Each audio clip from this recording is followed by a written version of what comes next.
జ్ఞాపకం చేసుకో. అన్యాయము చేసేవాడిని చేయనివ్వండి, అపవిత్రముగా ఉండేవాడిని ఉండనివ్వండి, అలాగే ఉండనివ్వండి. నీతిమంతునిగానే ఉండనివ్వండి, పరిశుద్ధుణ్ణి ఉండేవాడిని, అలాగే పరిశుద్ధుడిగానే ఉండేవాడు. కానీ ఇదిగో నేను త్వరగా వస్తా ఉన్నాను, నేను వచ్చిన తరువాత వాని క్రియలను బట్టి ప్రతి వారికి నేను జీతం సిద్ధపాటు చేసి ఉంచాను. అది మాత్రం మర్చిపోవద్దు. ప్రస్తుతానికి నీకు తగినటువంటి ఫలము రాకపోవచ్చు, పరిశుద్ధులకి దొరకకపోవచ్చు, అపవిత్రులకి దొరకకపోవచ్చు. పాపం చేసేవాడికి క్షేమంగానే ఉంటా ఉన్నాడు, పరిశుద్ధుడు క్షేమంగానే ఉంటా ఉన్నాడు. పాపం చేసేవాడు క్షేమంగా వర్ధిల్లుతా ఉన్నాడు, పరిశుద్ధుడు కష్టాలు అనుభవిస్తూ ఉన్నాడు. అందును బట్టి తీర్పు నువ్వు తీర్చడానికి లేదు కదా, తీర్పు మనం తీర్చలేము. కానీ ప్రభు చెప్తాడు, అన్యాయం చేసేవాడిని చేస్తూ ఉండని కంగారు పడద్దు. అపవిత్రుడిగా అలా ఉండనివ్వండి, కంగారు పడవద్దు. ఒక టైం ఉంది.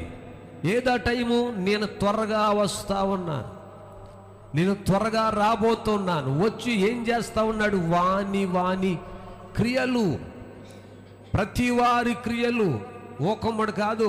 వాని అంటే అర్థం ఏంటంటే, నా క్రియలు బట్టి నేను పొందుకుంటాను, నా పిల్లల క్రియలు బట్టి వాళ్ళు పొందుతారు, నా భార్య క్రియలు బట్టి వాళ్ళు పొందుతారు. ఉమ్మడిగా లేదు. సేవ చేస్తూ ఉన్నానని కొట్టి పాడేశాను రా అబ్బాయి, మీ ఫ్యామిలీ ఎంతటి కూడా ఒకటే తీర్పు అని ఆయన. అందులో ఎలాగుందంటే పరిస్థితి, వాని క్రియలు, నేను నా పిల్లలు ఎవరికి వారు దేవుని దగ్గర ఏం చెప్పాలంటే లెక్క చెప్పవలసి ఉన్నది. ఎగిరిపోతూ ఉన్న ఒక పుస్తకాన్ని ఇశ్రాయేలు ప్రజల మీద తిరగటము జకరియా చూశాడు. ఏంటయ్యా ఈ పుస్తకము? ఆ పుస్తకము దేని కొరకు ఎగిరిపోతా ఉంది?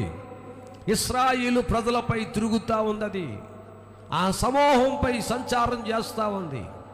మనుషుల యొక్క నీతి క్రియలు, మనుషుల యొక్క అపవిత్రమైన క్రియలు ఆ గ్రంథములో రాయబడి ఉంటాయి. తీర్పు రోజు వరకును ఎవడు ఏం చేస్తా ఉన్నాడో వాడిని అలాగే ఉండనివ్వండి. ఒక్క టైం ఉంది, ఆ టైములో వాడు దేవుని దగ్గర నిలబడి లెక్క చెప్పవలసిన గడియ ఒకటి ఉన్నది. ప్రభువు చెప్తున్న మాట 14వ వచనంలో, జీవవృక్షమునకు హక్కు గలవారై గుమ్మముల గుండా ఆ పట్టణములో లోపలికి ప్రవేశించినట్లు తమ వస్త్రములను ఉతుకుకొనివాడు వాడు ధన్యుడు. నీతిమంతుని ఇంకా నీతిమంతుడిగా ఉండనివ్వండి. వాడు వస్త్రాలు శుభ్రం చేసుకుంటూ, తన హృదయాన్ని బాగు చేసుకుంటూ, తనను తాను శుభ్రపరుచుకుంటూ బ్రతకనివ్వండి నీతిమంతునిగా. ఎందుకంటే ఆ వ్యక్తి జీవవృక్షమునకు హక్కు గలవాడై గుమ్మములో ఆ పట్టణములోనికి ప్రవేశించబోతా ఉన్నాడు. పరలోక పట్టణములోనికి జీవవృక్ష ఫలము యొక్క ఫలములు అనుభవించటానికి ఆ నీతిమంతుడు, ఆ పరిశుద్ధుడు ఆ పరిశుద్ధ పట్టణములోనికి ప్రవేశించబోతా ఉన్నాడు. కాబట్టి దేవుని బిడ్డలారా, వాని క్రియలను బట్టి దేవుడు తీర్పు తీరుస్తాడు.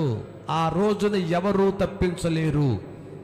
అయితే వాక్యం సెలవిస్తా ఉంది, ఎగిరిపోతా ఉన్న ఒక పుస్తకాన్ని నేను చూశానన్నాడు. ఆ తరువాత ఏం చూస్తావు? 2వ వచనం, నీకేమి కనబడుచున్నదని అతడు నన్ను అడుగగా నేను 20